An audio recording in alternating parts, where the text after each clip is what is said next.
Two heads of state be better than one. That's what our next guests believe. Joining us now with their new book, Rick and Bubba for President, the two sexiest fat men alive. That's what they call themselves. That's right. They take on Washington. Are Rick Burgess and Bill Bubba Bussey. Good to have you both with us. And, thanks for dressing.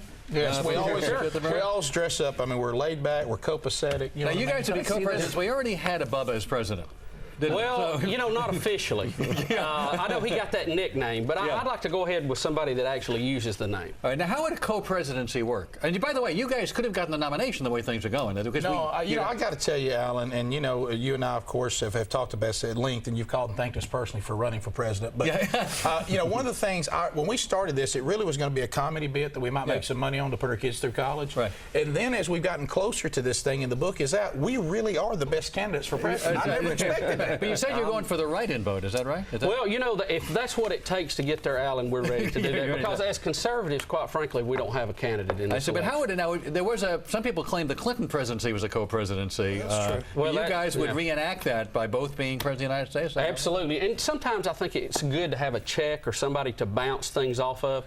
And we love President Bush, but like when he was in Africa... That's not going to help you get the vote. No, stay with me. Look, when he was in Africa and started to dance when they were playing the drums, he needed somebody to go, don't do that. It'll be on YouTube tomorrow. Because you're dancing to a song nobody else is here. So what are the big issues you guys are going to run on? Well, one of the things that we're going to do is kind of a weird concept. We're going to actually try to titillate the public and take us back to the America that actually worked. We have this weird concept. Let's go back and do the things that worked. And here's an idea. Stop doing things that never have. And one of the things that we're going to do is to come up with a tax plan that will finally solve all the tax problems. I love this idea. Well, Alan, this is my favorite idea in the book. I love this. We have the fair tax idea, and that's a great idea. Neil Boris came up with. But we want to go back to the tithe. We feel like if God set up a very simple system, 10% across the board, if it's good enough for Jesus, it's good enough for Uncle Sam. And you're running as evangelical Christians, right? That is let me tell you, we are evangelical. I'm talking about Jesus-loving, God-fearing, conservative Christians, and we're going to get you. But,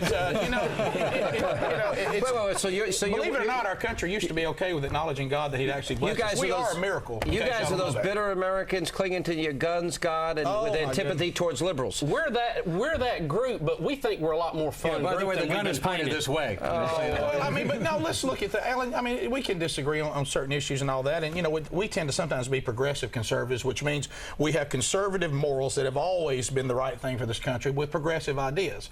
But here's the thing: can any of us really say that since we've turned our back on God, that America has moved in the right direction? Simple point. Yeah, common sense. We've completely lost all concept of separation of church and state. It was a letter that Thomas Jefferson wrote to a Baptist church assuring them the government wouldn't get in their business. It was protecting the church from the government, not the government from the church. We were never intended to be godless people if you were in public office. The 1661 Supreme Court decisions on prayer in school, Bible reading in school, are our schools better off today, or are they worse off today? Are the problems worse? Today, or the answer is obvious. The public can answer that one. Yeah, I was in school in 1983. We went to school in Alabama. 30% of the vehicles in the parking lot had guns in them, and nobody ever got shot. Yeah. And my dad could put a gun on the table. Our dad told us not to, and he'd tear our hiney up if we touched it. Tear your hiney up? That's right. We need to start tearing heinies up. We need to be afraid of God, and we need to remember what made this country great. Listen, I'm with you, and our kids ought to stand up every day like we did when we went to school, proudly hand over their heart. What's wrong with that? With a flag pin, perhaps, and pledge allegiance with the words under God. Simple concepts. Well, let's debate things like tax plans. Let's debate things about wars we should be in. But we should not, as liberals or conservatives, be debating whether this country should acknowledge God. I only have one more minute in this segment. We'll hold you to the next segment. But the Homeowners Association. It's a great idea, Bubba. One of the practical things I'd like to do, Alan, is do away with the UN. Let's face it, they're useless. They have no teeth. They have nice river views there. Make great condos. I know it. And they don't have any bite in what they do. And we want to get rid of them and put a homeowners association in charge. Is that right? Because the next time Argentina leaves their trash can out, they'll get them. and you know what? Like Osama bin Laden, we've been looking for him. If he didn't pay his association dues, they'd track him down to the end of the earth. Hey, could you imagine if he painted the cave pink? Oh, yeah. They'll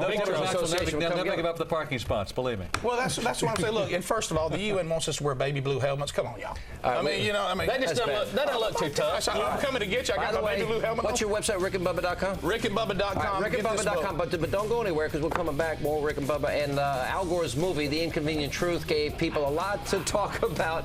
But is it all about giving us something to sing about? And finally tonight, The Inconvenient Truth was first a book and then a movie, and now officials from La Scala, one of the most famous opera houses in Italy, has commissioned a world-renowned composer to turn the documentary into an opera. Going to star Rick and Bubba. For the 2011 season. Ooh. Now, by the way, Rick and Bubba, if you they're running for president. Now, you really, no, wait a minute. I want to turn this into an opera. Have you, now, vote for us! Oklahoma. That's good. You know we have dogs coming up to the window now? Right, yeah. Sorry we've lost that. Now, wait a minute. You were on the ballot in Oregon. That's right. We got 4 write-in votes? Yeah. We did. We got 4 votes. You did not. No, we absolutely did. After this book, and that was we'll move it up to 40 votes. That's right. But yeah, all right. But can I interpret? We only have 20 seconds. Okay. That you guys are not happy with the candidates, really? No, I think all 3 of our candidates are horrible. I think they're all bad for America, and I really am going to vote for myself. You think McCain's bad for America? I think he's horrible. Yeah. At this point, he's the less of the 3 evils, and that's not the way I feel good. What do you think about? You still get evil. What do you think about Barack Obama? I think Barack Obama Scary. is very dangerous, and I think this thing. Hey, why is he matter of fact, dangerous? we're doing a book signing at Trinity United Methodist Church. That's coming. Why is he dangerous? All right, we're out of time. I really believe he. By the way, it's a great book, Rick and Bubba for President, and we'll talk about why he's dangerous on You were going to vote for Hillary anyway. And that's all the time we have left for this evening. But stay tuned. Greta's standing by in the green room.